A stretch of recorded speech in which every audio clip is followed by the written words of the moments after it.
महादेव जय शिव शंभु। बहुला चतुर्थी व्रत 3 सितंबर दिन रविवार के दिन उदया तिथि के हिसाब से किया जाएगा। पंचांग में पूर्ण रूप से वर्णित है। साथ ही इस दिन गौ माता की और रिद्धि सिद्धि के दाता श्री गणेश जी महाराज को यह दिन समर्पित है, जो कि अपने आप में अद्भुत है। सभी माताएं बहनें और सभी जन गणेश जी महाराज का, माँ बहुला अर्थात गौ माता का पूजन करते हैं। उनके आशीर्वाद से जीवन में सब सुख सुविधाएं और व्यक्ति को मोक्ष की प्राप्ति होती है। बच्चों के जीवन में निरंतर उन्नति होती है, रिद्धि सिद्धि परिवार में आती है। अगर आपके यहाँ व्रत इत्यादि करने का चलन नहीं भी है तो भी इन सरल से 3 उपाय हैं, कोई एक उपाय कर लेते हैं ना तो निश्चित ही आपके भाग्य खुलेंगे। देर ना करते हुए शुरू करते हैं। बहुला चतुर्थी का व्रत आप अगर जो है व्रत करते हैं तो चंद्रोदय का समय 9:02 के आसपास आपके क्षेत्र में होगा। ब्रह्म मुहूर्त में आप सभी जो है गंगाजल मिश्रित जल से स्नान करें और आप सभी गणेश जी महाराज की प्रतिमा फोटो विराजमान कर कर उनका विधि विधान से पूजन करें। आवश्यक रूप से उन्हें सरलतम तरीके से दुर्वा, मोदक और लड्डू के साथ साथ सुपारी इत्यादि समर्पित करें। अत्यधिक शुभ माना जाता है। और साथ ही गौ माता का बहुला स्वरूप में पूजन किया जाता है। उन्हें रोली, चंदन, मोली इत्यादि समर्पित कर कर विशेष रूप से हरा चारा या गौ माता को रोटी, विशेष रूप से इस दिन कई तरह के कार्य जो है गौ माता से संबंधित दान पुण्य इत्यादि किए जाते हैं। आपके क्षेत्र में जैसा चलन है उस अनुसार करने का प्रयत्न करें। इनके अनगिनत लाभ शास्त्रों में कहे गए हैं। अब जान लेते हैं सरल से उपाय जो कि गुरुजी प्रदीप मिश्रा जी द्वारा बताए गए हैं। पहला उपाय तो घर की रिद्धि सिद्धि, सुख समृद्धि, घर में आ रही व्यापार संबंधी परेशानी, धन की समस्या और सभी तरह की बाधाओं को दूर करने के लिए है। गुरुजी कहते हैं इस दिन आप सभी को आवश्यक रूप से थोड़ा सा शहद लेना है। 1 कटोरी में ले लीजिए या उससे कम ले लीजिए, आपकी इच्छा है। उसके पश्चात जो है आप सभी को थोड़ा सा लेने हैं हरे मूंग। यह सभी चीज़ें रिद्धि सिद्धि से जुड़ी हुई है और हमेशा ही घर परिवार में प्रत्येक कार्य में सिद्धता के लिए की जाती है। जब भी चतुर्थी पड़े तब इस उपाय को करना चाहिए। 1 कटोरी में आपको थोड़ा सा हरे मूंग लेने हैं। इच्छा आपकी है 1 मुट्ठी ले या उससे अधिक, कोई दिक्कत की बात नहीं है। शहद ले लीजिए। शहद जीवन में मिठास भरने के लिए है, धन संपदा में, रोग और कर्ज और वंश वृद्धि करने में सहायक होता है। तो शहद ले लिया और चले जाना है महादेव के मंदिर में। महादेव के मंदिर में पूर्व या उत्तर दिशा की ओर मुख कर लीजिए। श्री शिवाय नमस्तुभ्यम और गणेश जी महाराज का ध्यान स्मरण करते हुए आप सभी को यह कार्य करना है। सबसे पहले आप सभी को शिवलिंग में पूर्ण रूप से जलाभिषेक करना है और शुरुआत गणेश जी महाराज के स्थान में करनी है। आप सभी जानते होंगे गणेश जी महाराज जो कि शिवलिंग के दाहिने और विराजमान है, स्क्रीन पर आप देख पा रहे हैं। उस साइड जो है आप सभी को सबसे पहले जल अर्पित करना है। उसके पश्चात समस्त शिव परिवार पर जलाभिषेक करना है। आप सभी जिस कामना की सिद्धि के लिए यह कार्य कर रहे हैं उसका स्मरण करें, ध्यान करें।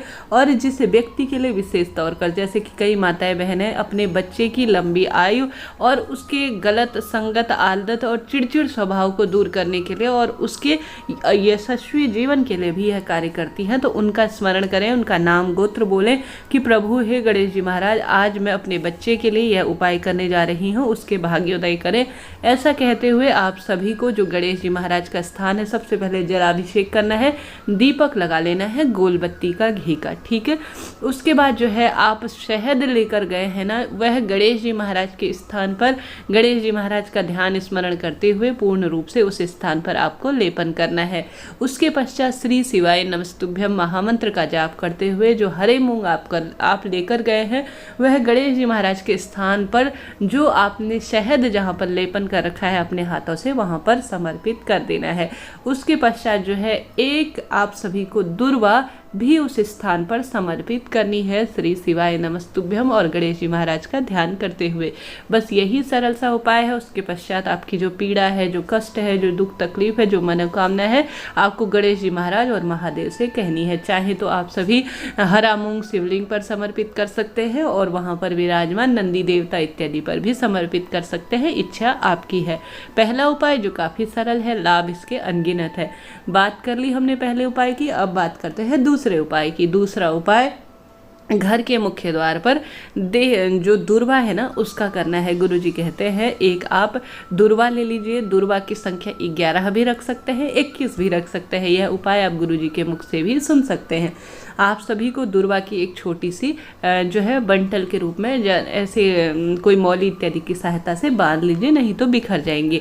11 या 21 दुर्वा की संख्या ले लीजिए और गणेश जी महाराज के जो मंदिर है या शिवलिंग के आसपास ही गणेश जी महाराज विराजमान है, वहाँ पर आप सभी को चले जाना है और गणेश जी महाराज के स्थान पर आप सभी सबसे पहले उनके नाम का दीप प्रज्वलित करें, विधि विधान से पूजन करें। गणेश जी महाराज को पर जो है आप सभी को 11 या 21 जो दुर्वा का आपने एक बंडल बना रखा है वह शिवलिंग के ऊपर जो गणेश जी महाराज का स्थान है उस स्थान पर आप सभी को समर्पित करना है। उसके पश्चात आपको जो भी प्रार्थना पीड़ा कष्ट है वह जो है दूर हो और मनोकामना पूर्ण हो, इस कार्य के लिए आप सभी को गणेश जी महाराज के स्थान पर वह दुर्वा समर्पित करनी है। थोड़ी देर बैठना है और उसके पश्चात वह दुर्वा का बंडल आप सभी को उठाकर घर ले आना है और घर के मुख्य द्वार पर आपको सबसे पहले उस दुर्वा के बंडल को स्पर्श कराना है और दुर्वा आप सभी को रिद्धि सिद्धि मेरे घर पर आए, धन संपदा में वृद्धि हो, जीवन में आने वाली सब परेशानियां दूर हो, इस कामना से अपनी तिजोरी में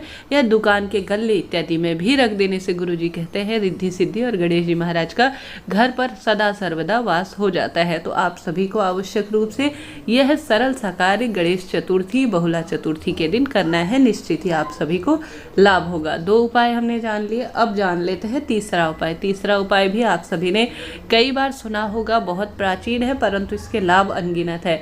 आप सभी को उससे पहले आवश्यक रूप से अपने बच्चे के हाथ से बहुला चतुर्थी बड़ी चतुर्थी के रूप में मानी जाती है, गौ माता को अपने बच्चे के हाथ से जरूर से हरा चारा खिलाना है और आवश्यक रूप से गणेश जी महाराज और बहुला चतुर्थी की आप अपने बच्चे के हाथ से या स्वयं अपने हाथ से व्रत नहीं भी करते हैं तो पूजन करने का प्रयत्न करें।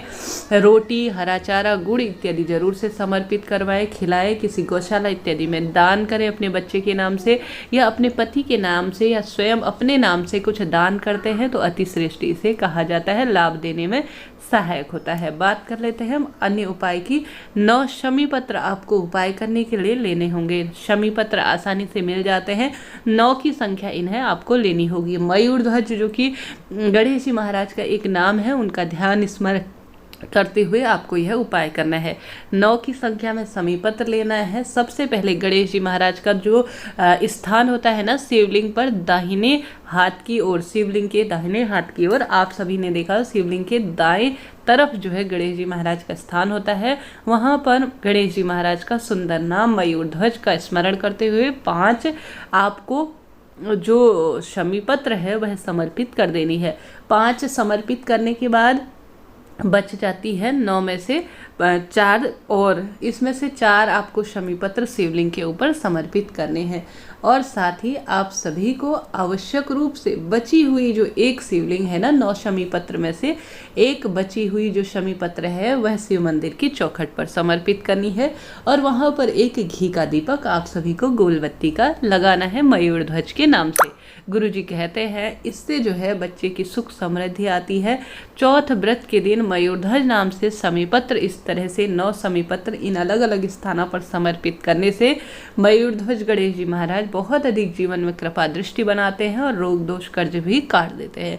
इस तरह से सरल उपाय थे, इनमें से कोई एक सरल सा उपाय आपको जो समझ में बैठे ना करने का प्रयत्न करें, निश्चित ही भाग्य खुलेंगे। कुछ भी समझ में ना आए पूछ लीजिएगा, आपका अपना चैनल है हर हर महादेव।